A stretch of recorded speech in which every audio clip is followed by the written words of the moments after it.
आज आहे माजलगाव या शहरामध्ये. माजलगाव या शहरामध्ये मागच्या 2 दिवसापासून अतिक्रमण फळ विक्रेते जे असतात, फळ विक्रेत्यांना कुठेतरी ते अतिक्रमण भागात आहेत असं कुठेतरी संबंधित प्रशासकीय वर्ग म्हणत असताना त्यांना कुठेतरी तिथून त्या ठिकाणाहून हटवले जाण्याची जी प्रक्रिया चालू या माजलगाव शहरामध्ये, याच फळ विक्रेत्यांनी या ठिकाणी त्यांचं असं स्पष्ट म्हणणं आहे किंवा जर तुम्ही म्हणत असाल आम्ही अतिक्रमण ठिकाणी आहोत तर आम्हीही जायला तयार आहोत, पण कुठेतरी आमचे प्रशासकीय वर्गानं किंवा संबंधित प्रशासकीय यंत्रणेनं आम्हाला कुठेतरी अशी निवासी जागा द्यावी आणि निवासी जागा दिल्यानंतर आम्ही या अतिक्रमित बाजूतून किंवा तुम्ही म्हणत असलेल्या ठिकाणावरून जाण्यास तयार आहोत. पण आपण या ठिकाणी जे काही हे एक दिवसीय धरणे आंदोलन आणि बेमुदत अन्नत्याग आंदोलन जे काही चालू होते आजपासून, याच आंदोलनस्थळी या ठिकाणी भेट द्यायला आलो आहोत. या ठिकाणी एम पक्षाचे तालुका अध्यक्ष शेख इद्रिस भाई आहेत. इद्रिस भाईशी आपण बातचीत करूयात. युसुफ भाई जिल्हा उपाध्यक्ष आहेत, यांच्याशी आपण बात करूयात. भाई, मागच्या 2 दिवसापासून आम्ही पाहतोय, संबंध महाराष्ट्र किंवा बीड जिल्हाही पाहतोय किंवा माजलगाव सारख्या शहरामध्ये जे काय फळे विक्रेत्याच्या बाबतीमध्ये ज्या गोष्टी घडत आहेत, या बाबतीमध्ये आपण काय बोलाल किंवा आपल्या मागण्या या ठिकाणी रितसर पद्धतीने कुठल्या असतील? जय भीम, जय भीम, जय शिवराय. जसं की आपण सांगितलं की 2 दिवसापूर्वी सोशल मीडिया व प्रसारमाध्यमाच्या द्वारे आम्हाला सुद्धा ही माहिती मिळाली की अचानकपणे संध्याकाळी बैठक घेऊन 2 दिवसाच्या आत अतिक्रमण तोडण्याचा आदेश इथल्या प्रशासनाने दिलेला आहे. भारतात तुम्ही कुठेही जा, मेट्रो सिटी असू द्या, छोटे मोठे शहर असू द्या, मला एक सांगा, हे फळ विक्रेते, भाजीपालावाले ते कुठं असतात? हे काय गावाच्या बाहेर बसून फळ विक्री करणारे लोक नसतात. ते कोणत्याही शहरात तुम्ही गेलं तर रोडच्या आजूबाजूला, बस स्टँडच्या परिसरात हे लोक असतात. बट ठीक आहे, आज या ठिकाणी आज हे 2-4 दिवसापासून आहेत का? गेल्या कित्येक वर्षापासून फळ विक्रेते, भाजीपाला विक्रेते आणि छोटे मोठे व्यापारी हे या ठिकाणी आपली उपजीविका करण्याकरिता बसतात. आणि हे काय बांधकाम करून राहिलेले आहेत का हो? अहो, ह्यांचे काय सकाळी ते दिवसभर, सकाळ ते संध्याकाळपर्यंत बसतात, संध्याकाळी घरी जातात. ह्यांचे कोणकोणते मोठमोठे कॉम्प्लेक्स आहे? अहो, कारवाई करा ना. गरीब माणूस बघून तुम्ही जर कारवाई करत असाल, ही कारवाई चुकीच्या पद्धतीने होत आहे. आमची अशी मागणी आहे की जर तुम्हाला अतिक्रमणावर कारवाई करायचीच असेल तर संपूर्ण MSRDC NHIच्या नियमाप्रमाणे त्यांनी मोजमाप करावा, मार्किंग करावा. 2 दिवसात हिटलरशाही सारखं हुकूम काढून गोरगरिबावर अन्याय करू नका. मोजमाप करून निश्चित जागा करून कारवाई करण्यात यावी अतिक्रमणची.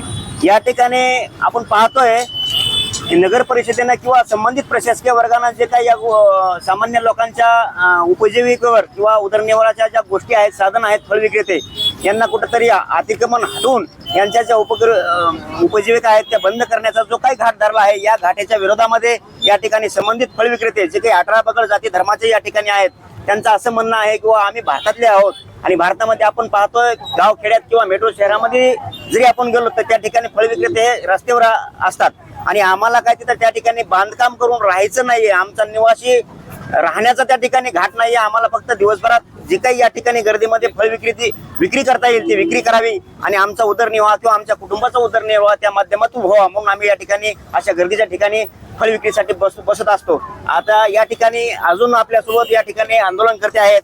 आज तर आपण पाहतोय त्यांचं 1 दिवसीय धरणे आंदोलन या ठिकाणी आजपासून चालू झालंय, पण या ठिकाणी याच स्थळाहून अजून त्यांचं बेमुदत अन्नत्याग आंदोलन हे चालू होणार आहे.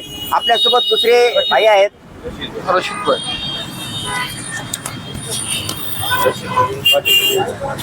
या ठिकाणी अशा आंदोलनाला पाठिंबा देण्यासाठी आलेले आहेत. या बाबतीमध्ये आपलं काय मत आहे? आज भारतामध्ये लोकशाही आहे आणि या लोकशाहीमध्ये काही लोक 2 लोक उपोषणाला बसून महापुरुषांना पुतळा लावून यांनी 2 दिवसीय उपोषण केला यांनी आणि लगेच प्रशासन बघता काही राजकीय लोक याच्यामध्ये भाग घेऊन त्यांना अशा प्रकारचे सामान्य लोकांचे व्यापारी आहे यांच्यावर अन्याय करण्याचा प्रयत्न हे लोक करत आहेत.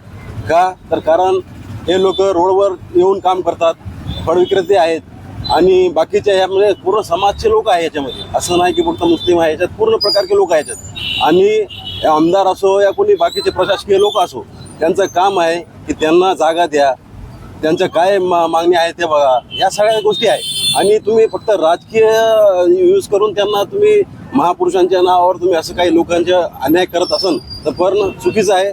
आणि आमचे मित्र हे इथं उपोषणाला बसले आहे. निश्चितच मी काँग्रेसचा कार्यकर्ता, त्याचा एक सामाजिक कार्यकर्ता म्हणून यांना मी पाठिंबा देत आहे. आणि जेव्हा बी कधी त्यांची मला गरज पडेल, मी त्यांच्यासोबत, माझ्या कार्यकर्त्यासोबत मी राहणार आहे. या ठिकाणी परळीचे हे माजलगावचे आमदार म्हणून किंवा आपले लोकप्रतिनिधी म्हणून आपल्या जे काही फळ विक्रेत्यांच्या व्यथा आहेत त्या व्यथा त्यांच्या समोर आपण मांडल्या आहेत का? काल आम्ही आमदार साहेबांना संपर्क करण्यासाठी किंवा त्यांना भेटण्यासाठी जात होतो. आम्हाला माहिती मिळाली की आमदार साहेब इथं नाहीत, 2 दिवसानंतर येणार आहेत. तर आमच्या शिष्टमंडळ आमदार साहेबाला भेटणार आहे.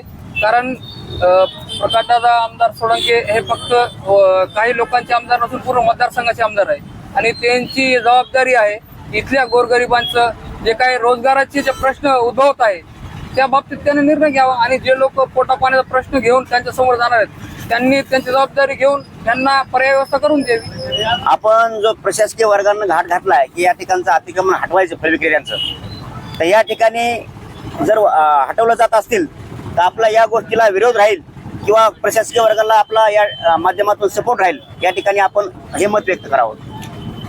आम्ही सविस्तर काल एचडीएम साहेबांना निवेदन दिलेलं आहे की आम्ही अतिक्रमणच्या कारवाईला आमचा विरोध नाही, पण ही कारवाई नियमाप्रमाणे व्हावी. आणि जे छोटे मोठे व्यापारी, फळ विक्रेते आणि जे हातगाडीवाले आहेत त्यांना पर्याय व्यवस्था द्यावी. बाजाराचा प्रश्न इतक्या वर्षापासून बिकट होत चाललेला आहे. जीव मुठीत धरून बाजारातले लोक व्यापार करतात, तर त्यांच्यासाठी बाजाराची व्यवस्था करण्यात यावी. त्यानंतरच ह्या कारवाईला यानं दखल घ्यावी.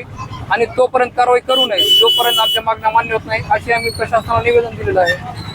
आम्हाला जी काही तुम्ही जागा नेमून द्याल त्या जागेमध्ये जोपर्यंत आमचं स्थलांतर होणार नाही तोपर्यंत आम्ही अतिक्रमणच्या कारवाईला असंच या ठिकाणाहून विरोध करू, असं या ठिकाणी आंदोलनकर्त्यांचं म्हणणं आलं.